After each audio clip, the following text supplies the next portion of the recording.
Hello, good people. I'm Chris. Thanks for tuning in. Don't feel the greatest, but let's get to it. And today we're going to simplify something that causes a lot of stress. What is that, you may ask? Glad you asked. Knowing what to do next. Should you hold? Should you add? Or should you pause? Most people guess here. Prepared people evaluate. Why this decision matters. Many investing mistakes don't come from bad picks. They come from bad timing of action. People act because something moved, emotions kicked in, noise got loud, but movement alone doesn't mean action is required. Let that sink in, right? When holding is the right move. Holding is often the hardest discipline. Let me say that again. Holding is often the hardest discipline. Holding is appropriate when your thesis still works, when nothing fundamental has changed, when your position size is reasonable, when you're not feeling pressured. Holding isn't passive, it's confidence in preparation. Preparation, right? When you're confident in your study and in your research, right? Then follow through with it so you can take note of what happened, what you did good, what you did well, what you did not so well, how you can improve on it. If you don't learn the lesson, then you're just moving blindly, right? When adding makes sense, adding should feel boring, not exciting. Adding makes sense when you plan to add ahead of time, margin is intact, the position doesn't dominate your piece, you can still pause afterward without stress. If adding creates urgency or anxiety, it's probably premature. When pausing is wise, pausing is not quitting, it's strategic restraint.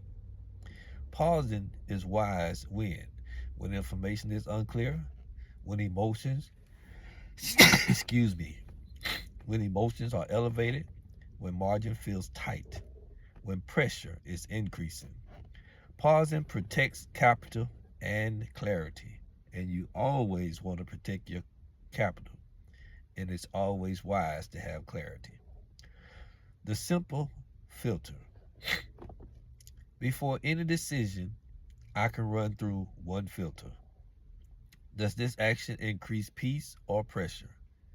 Peace usually means alignment. Pressure usually means forcing. That filter works in the markets and in life. You might want to take note of that.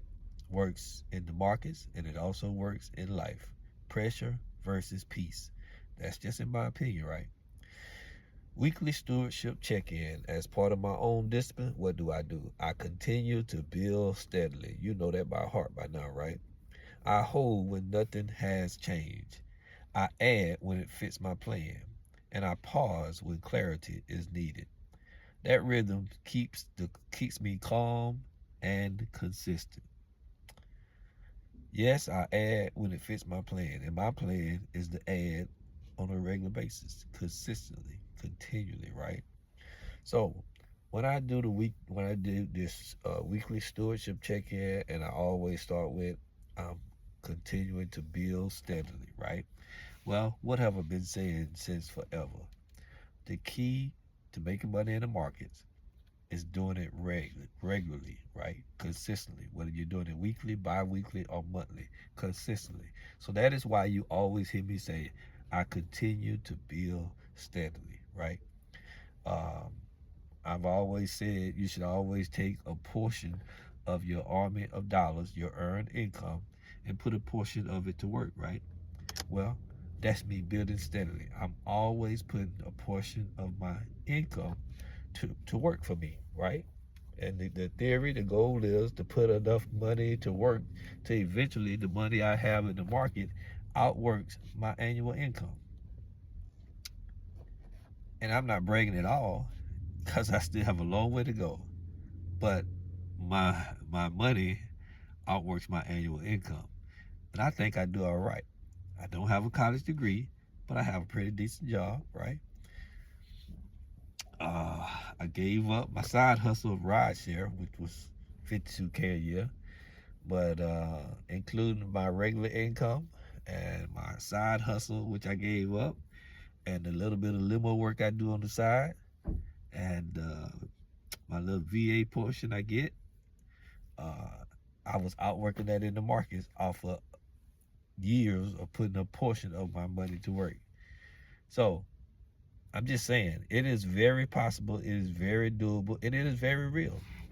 But you got to get busy putting your knowledge to work, seeing it for yourself. And if you do this, anyway, so in closing, you don't need to do something every day. You don't need to do the right thing at the right time. No, I'm sorry. You do need to do the right thing at the right time. Holding, adding, and pausing are all productive when done with wisdom. Now, I say I add on the regular, but I get paid on my regular job every week, right? And I'm always doing something. Um, I've been networking for years. I know a lot of people. I've done a lot of things. I've been in the public. I've been working around people forever. On my regular job, I work with a lot of people. It's a large company. And what I do, overseeing shipping and receiving operations, I constantly meet people on a regular basis. I meet vendors and what have you. In limo, I've met a lot of people. I've met a lot of people. I've been doing the limo for over 18 years. Did rideshare for 10 years. So I've done a lot of networking through all of those arenas for a long time.